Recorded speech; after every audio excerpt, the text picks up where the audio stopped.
Let me share my screen now. I hope the PPT is clearly visible. Yes, ma'am. PPT is visible. Yeah, I hope you guys have already watched the video for week 9 content. And this week we are going to see questions from week 9 content, that is image analysis, particularly on the scanning electron microscopy results. Okay, I am Nilakanmani to the people who have joined you, and I am one among the TAs for the course Characterization of Construction Materials. Okay, now let's get into the PPT. I hope you guys all know how to give your answers in polls as well as chat box. To the bottom right corner of your screen, you can find activities. If you click that, you can find polls. You can give your answers. If you're using a mobile phone, there will be a three dot. If you click that, it will lead you to activities, and from there you can go to polls and give the answers. Don't give away the answers right away. While we answer the question in the class, you can go to chat or you can go to polls and give your answers. Then we can discuss. Okay, so let's go to the first question for the week. The first question is, the addition of gypsum delays the reaction of the following phase. So we all know that gypsum is a set regulator, right? So addition of gypsum helps with the set control. It acts as a set controlling agent. So in that case, let me start the timer for a minute. Please give your answers. Which of the following below phases will be affected by the addition of gypsum?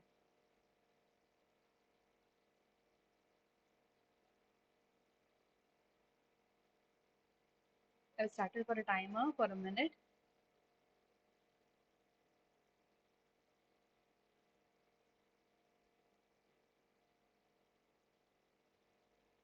This question is launched in polls. You can go and give your answers there.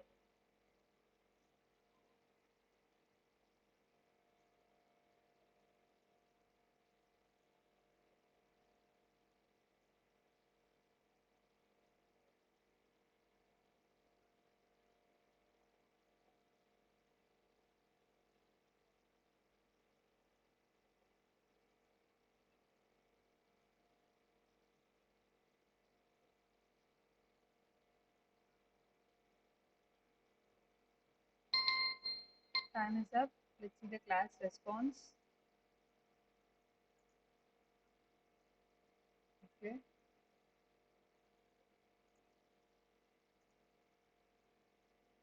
Be live. Okay. On option B and on option C, let's see what's the right answer.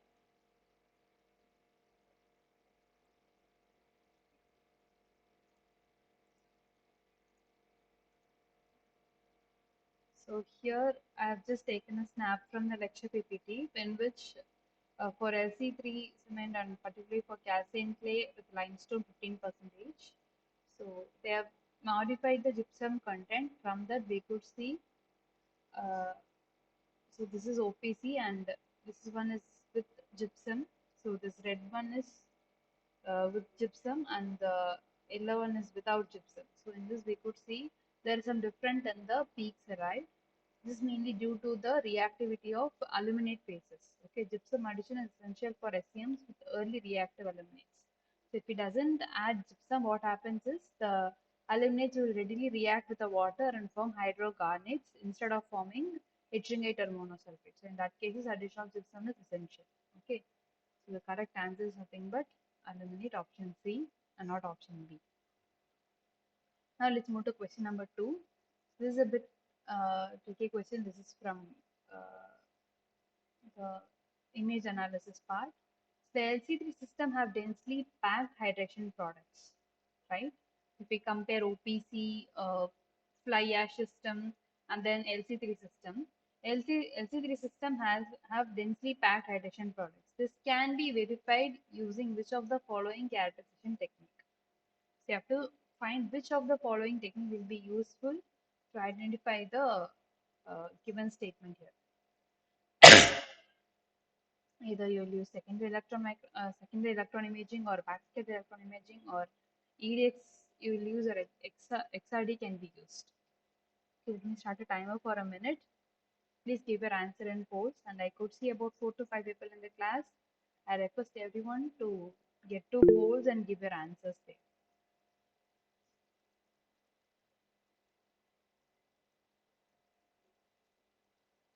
1 minute is sufficient time. I request everyone to go to polls and give your answers.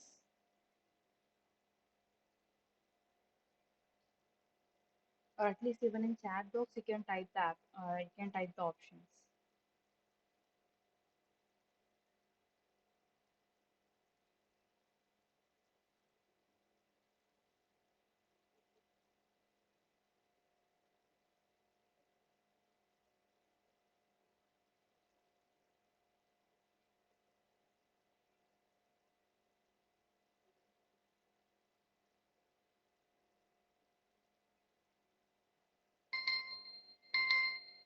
Time is up. Let's see the class response.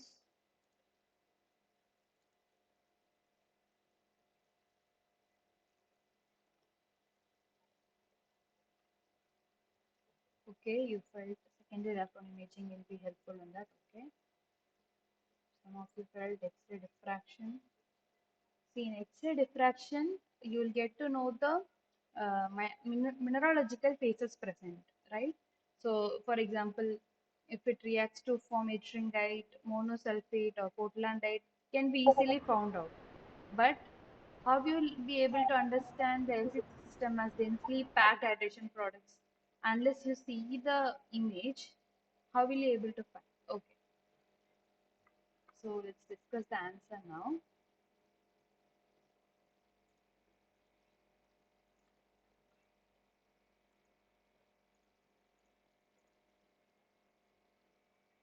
So here I've added a micrograph of LC3 system and FA.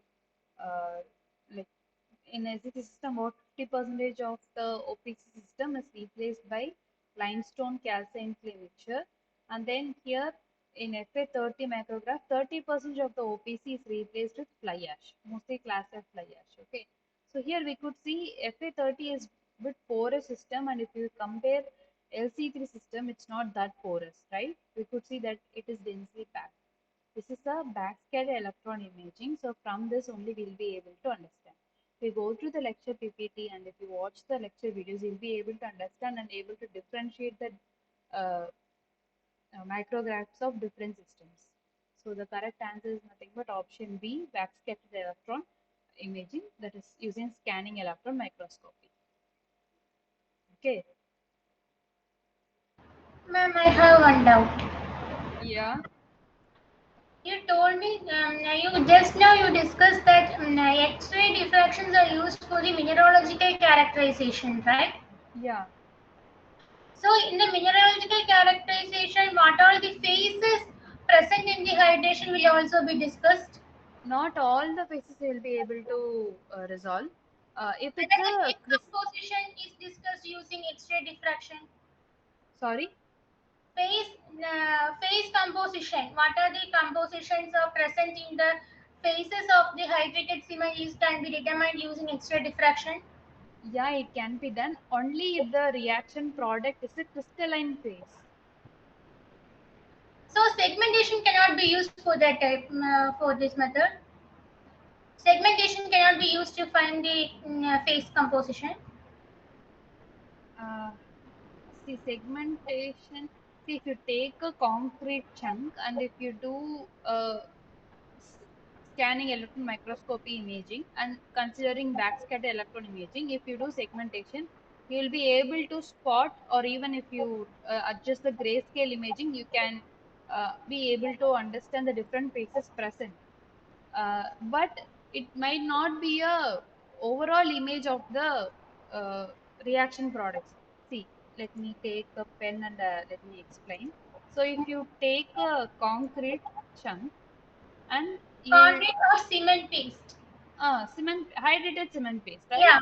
So if you take and you just concentrate in a very small zone and you just enlarge it, okay, and you get a detailed image, so where we can see different phases will be present. So with the help of segmentation we can easily identify, or if you differentiate the grayscale also, you'll be able to understand which amount of phases are present. But To do this part, it requires a lot of knowledge, experience is required. It's not easy to analyze a backscatter electron imaging.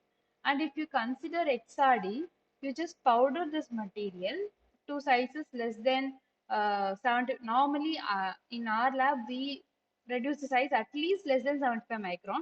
If you're even able to pass through 30 micron also, it's fine. So minimum criteria, so you have to pass 75 micron. You take bulk concrete or cement paste, hardened, hydrated paste.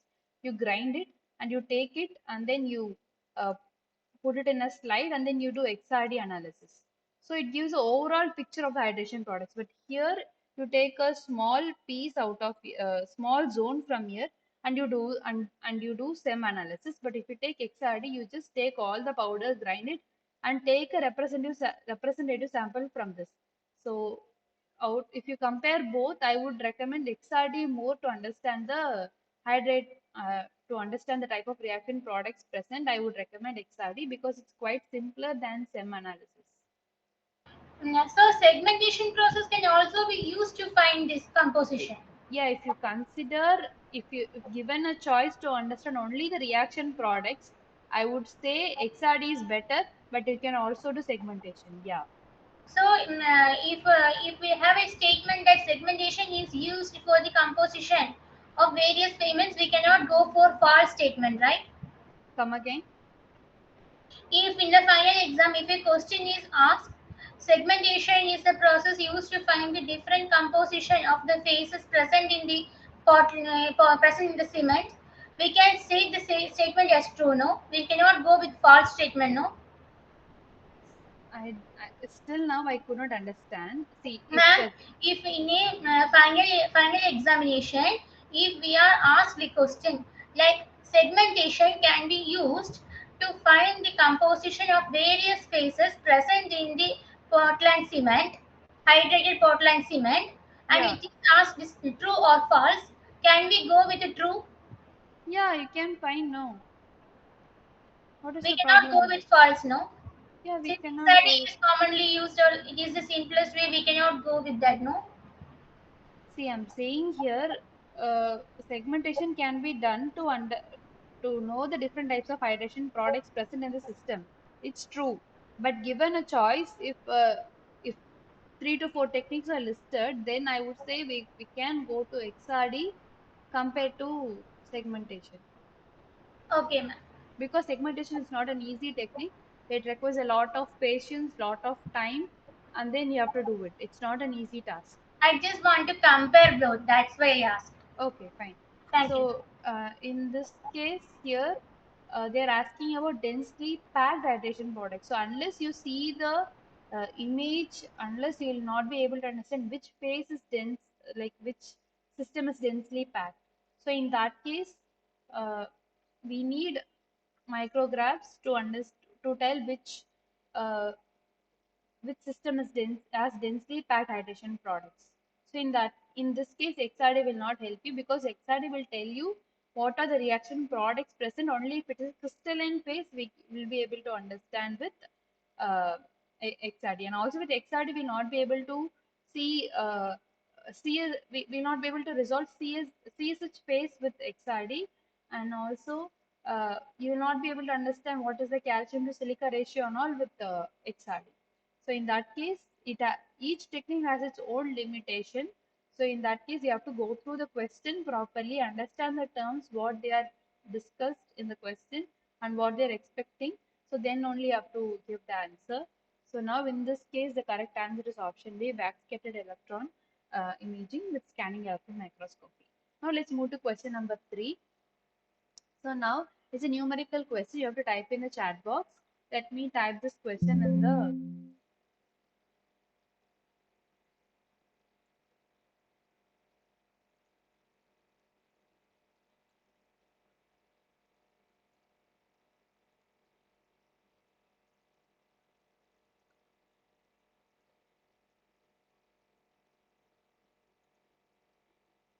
So you have to give the answer for this question.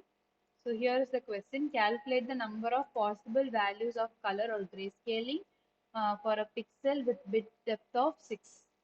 So the width depth of a pixel is 6. So what could be the possible values of color, possible grayscale possible with this pixel depth?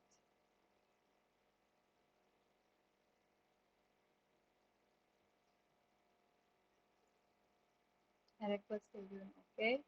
That picture particle is given an answer.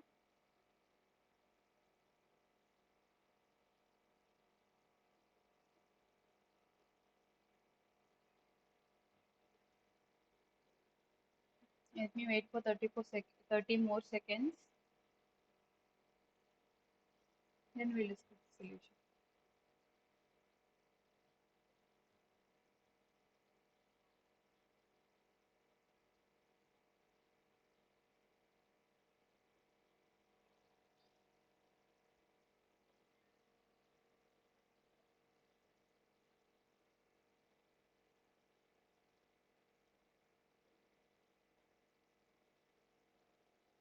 Okay, none of you is interested in typing the solution. Fine, let's see the answer.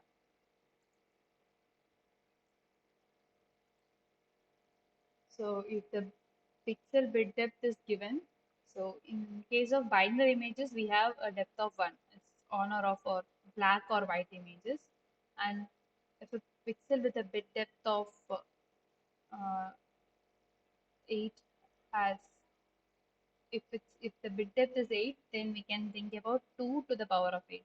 Since a binary bit basically can have on or off, black or white, we can say it's 2. So 2 to the power of the bit depth gives you the possible values of colors.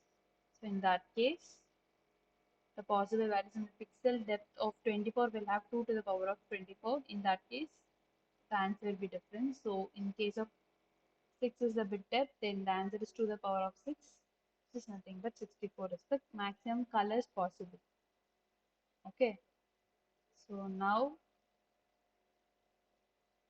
let's move to the next question. This question also you can't give the answer in polls. Please type the answer in the chat box. So if you find matching A with 1, then you can type A1, B2 and then C3. Like that you can type. Okay. Let me start the timer for a minute now. So here we have given you some elements here. So from which you have to match the element with this corresponding definition. Here we have given CNL, Dixel and Pixel, and here possible definition is also given. Please match it. Next जब प्रश्न करते हैं ये Sorry, करना please mute yourself.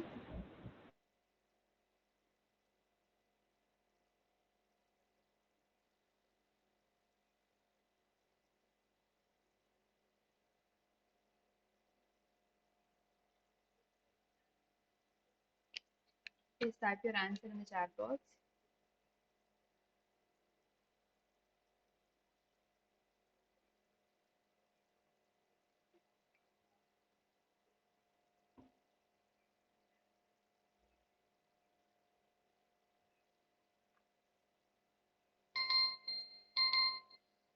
Time is up.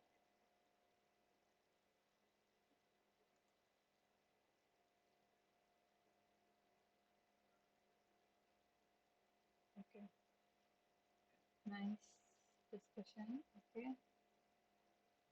2, 3, 0. Let's see what's the right answer.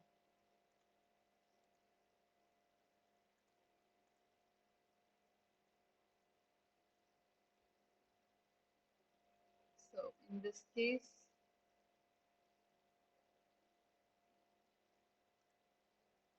so when it comes to senior, it's nothing but a senior element in an image. A leads to 2.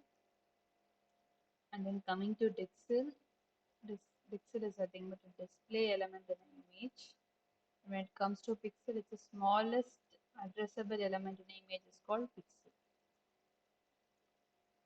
Okay, so the correct answer is nothing but A2, B3 and C1. Sorry, here there is a mistake.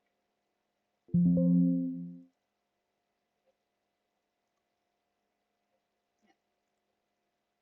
This is the right answer. So now, let's see the question number 5 now. So you can start the timer for a minute now. This is a true or false question. So statement is common values for pixel depth range from 1 to 12 bits per pixel. Okay, so here they have given the pixel depth can range from 1 to 12 bits per pixel. Is it true or false?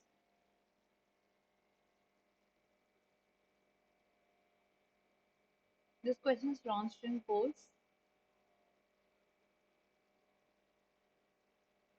Hereafter, all the questions are launched in polls, so you can give your answers in polls. I request everyone to participate in giving your answers from polls.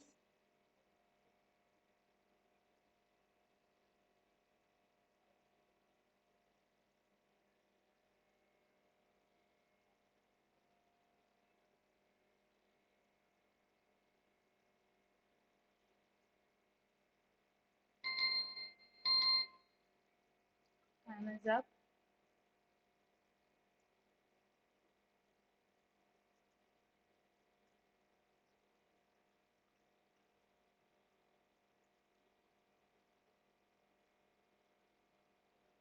Okay, let's see what's the right answer.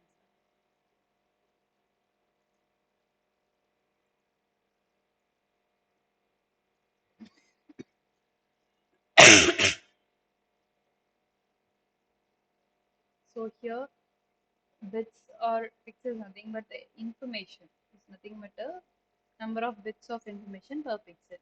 So in that case, uh, pixel depth will determine how much color or grayscale information is available for each pixel, and greater pixel depth means there can be uh, more colors available and more accurate in color representation can be done. And normally 1 to 12 bits per pixel will be available. So in that case, the given statement is false, and most of you have given the right answer, I guess. Now let's move to question number 6. So here we are asking a question about a filter type. Okay, 3 by 3 kernel matrix with all values of 1 is the which of the following factors? Filters. Okay, let me start a timer for a minute now. So assume a 3 by 3 matrix. I request everyone to give your answer in polls. It's a 3 by 3 kernel matrix like this. Everything will be 1 here.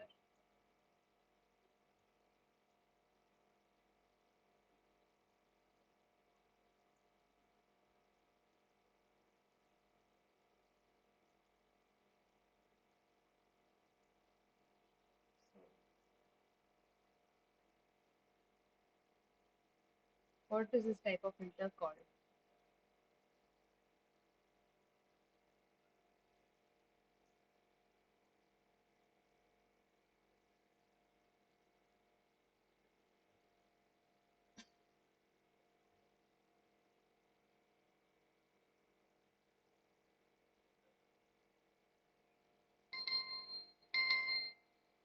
Time is up.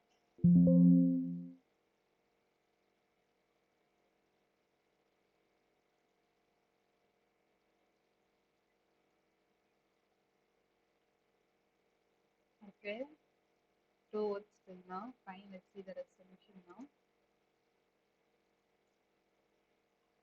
You have told me smoothening filter. Let's see what is the answer. So the correct answer is nothing but smoothening filter. So this image we could see it's very sharp, and if you see the next image, it's not that sharp. You could see there is some smoothening filter applied here, and the 3 by 3 kernel matrix, if all these things are one, all the element in this kernel is one, then it's called smoothening filter.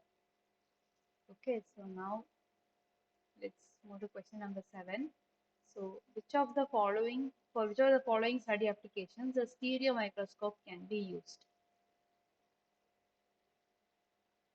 Let me start the timer now. So stereo microscope is kind of it's not that sophisticated instrument like scanning electron microscopy, similar to an optical microscope. So which of the following applications can be possible with a stereo microscope?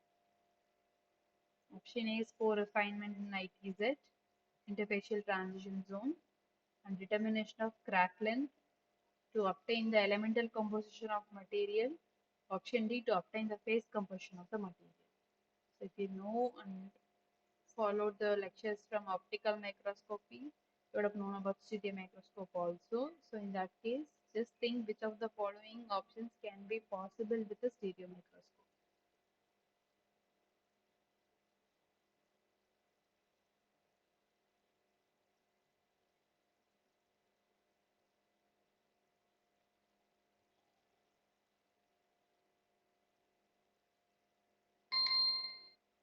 Time is up.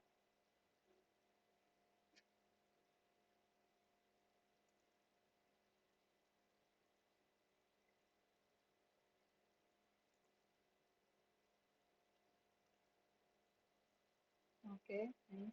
Determination of crackling is the right answer. Since stereo microscope is not a sophisticated microscope as like scanning electron microscopy, the rest of the other phases can't be studied with a normal stereotype microscope.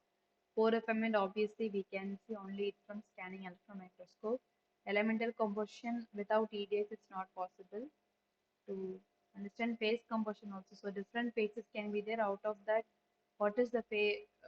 With segmental analysis, we'll be able to understand what are the different phases present. If you want to understand the phase composition, again we need EDX supported with the backscatter electron imaging. So this is also not possible with the stereotype microscope. So the correct answer is nothing but option B. So this snippets from the lecture, so in which they have taken different images of cracked surface from a concrete and they have just did image stitching and then from then they have calculated the crack depth, crack length. Yeah. So now let's move to question number 8. So the question is an image with a resolution of 200 ppi pixels per inch contains how many pixels in a square inch? Let me start a timer now for a minute. The quality of the image given is a resolution of 200 ppi. So how many pixels should be present in a square inch? That is the question.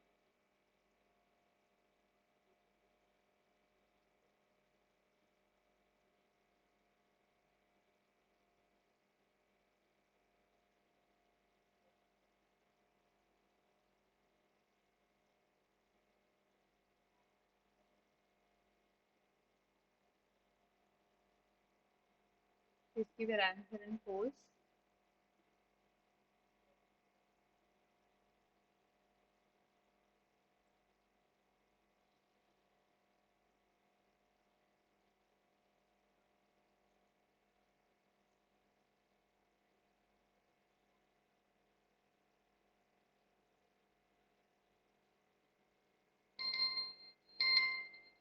Time is up.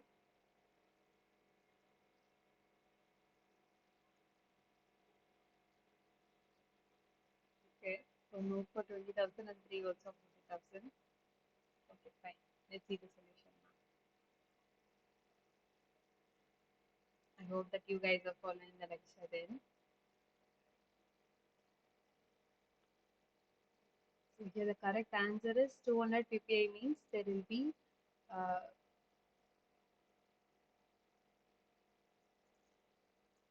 in the image there will be 200 pixels per inch.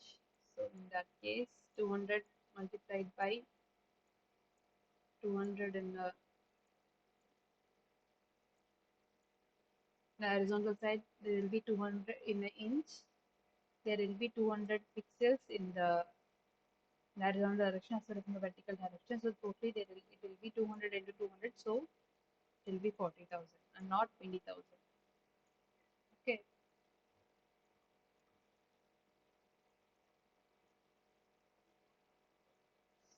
The correct answer will be 40,000. Now let's move to the question number 9. Select the correct increasing order of grayscale value of the faces present in the hydrated cement paste. So now you have to select the correct increasing order of grayscale value of the faces present in the hydrated cement paste. Before I show you some images and all right, and you guys is asking me about how we can understand different phases using segmentation and all. So similarly, you have to tell me the grayscale values, how you can put them in an increasing order of grayscale value.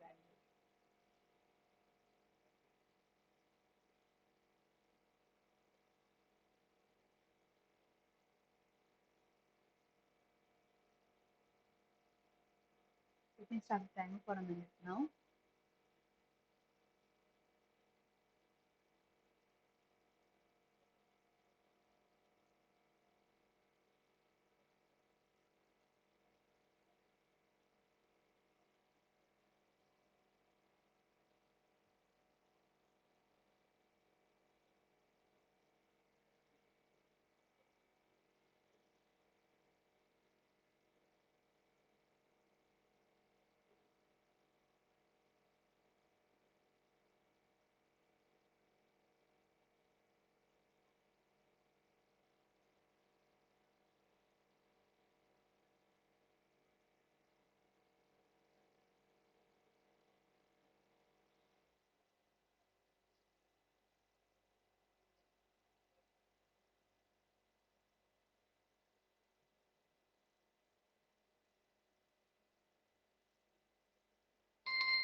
Okay, there is some mixed response here.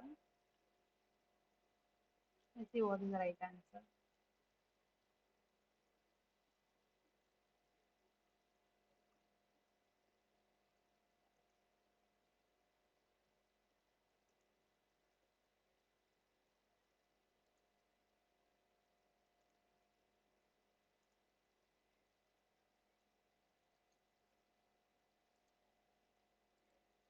So I've taken a snap from the lecture PPT. So here there is an image in which they convert the grayscale from a particular range to various ranges, and they have calculated the area percentage from which you can understand, but from 0 to 88 one grayscale is there. So from that scale we can say, uh, assuming that to be porosity, then for pores or voids, then we can say that fraction is about 18%. So from this we can say that using segmentation analysis we'll be able to understand different phases present by dividing the grayscale range. Okay, so from here we can understand that difference in grayscale values can be differentiated with the types of phases present in the high detection phase. So here the answer is nothing but, I think the answer given is not right.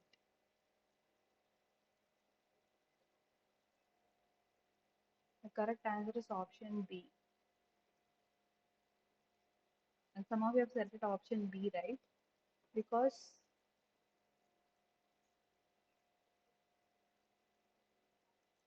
sorry, the correct answer is option B and not option C.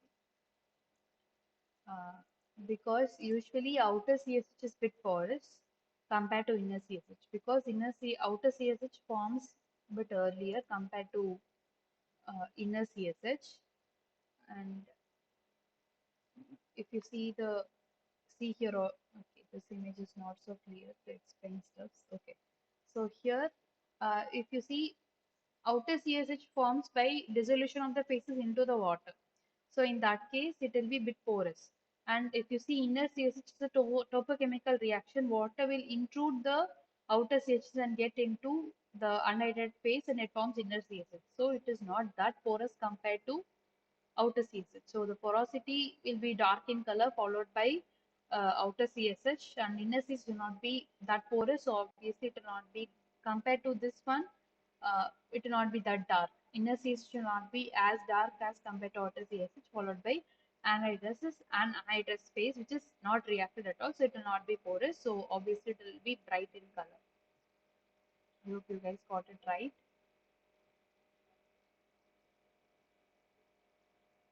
So the correct answer is nothing but option B. So now let's move to question number 10. Let me start the timer now for a minute. This is true or false question. So here the statement is, decreasing the pixel size will increase the image quality or image resolution. Do you think so?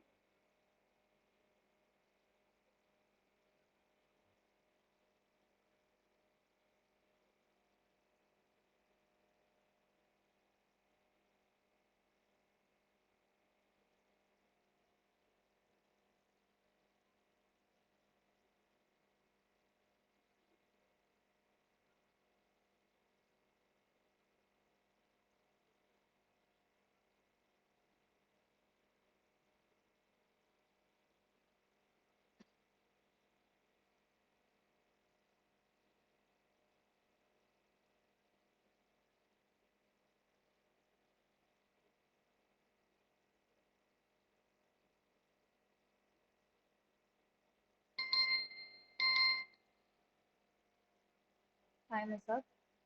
Let's see the class response.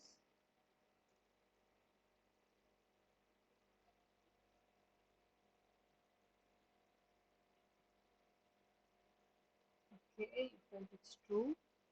Okay, it's the response. Fine, let's see the solution.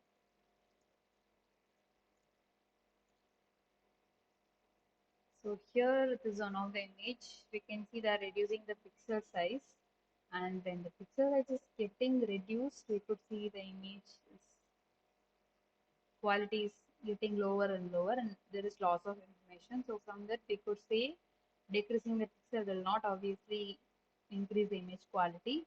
Normally we will say it as if an image looks like this, we normally call it as a pixelated image. So the answer is false. Increasing the pixels will obviously increase the image quality, and if the pixel size is too high also we not be able to process or store the data. So in that case we have to use compressing tools to reduce the pixel size, but it should not, on the other side, it should not affect the image quality also. Okay, fine. Today's live session is over by here. Tomorrow you guys have one more live session